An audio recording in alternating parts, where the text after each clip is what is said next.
करून कुठंतरी शांतता सुव्यवस्थेचा प्रश्न निर्माण करतोय।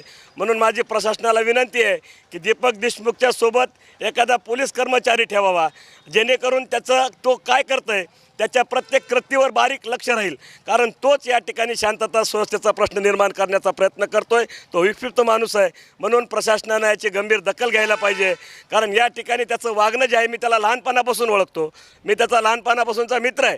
त्यांनी अशा पद्धतीच्या अनेक विकृती कार्यक्रम त्यांनी या ठिकाणी केलेले आहेत। त्याचं परळीकरांना याचा अभ्यास आहे, याचं त्यांनी पाहिलेलं आहे की अनेकदा अनेक पद्धतीनं तो स्वतःच्या आईवर सध्या खालच्या पातळीत भाषा वापरतो। त्याला स्वतःच्या आईच्याबद्दल काय बोलतो त्याचं भान राहत नाही, तर त्या माणसाला इतरांचं काय घेणं देणं असेल। म्हणून अशा विक्षिप्त माणसाला जे काही बोलतोय, गोंधळ घालतोय, त्याच्यावर शासनानं उलट त्याच्यावर पाळत ठेवलं पाहिजे आणि पाळत ठेवून त्याला वेळीच जे काही या ठिकाणी परळीतलं वातावरण, शांततेचं वातावरण खराब करण्याचा प्रयत्न करतोय, त्याला कुठंतरी थांबवलं पाहिजे। एवढीच माझी प्रशासन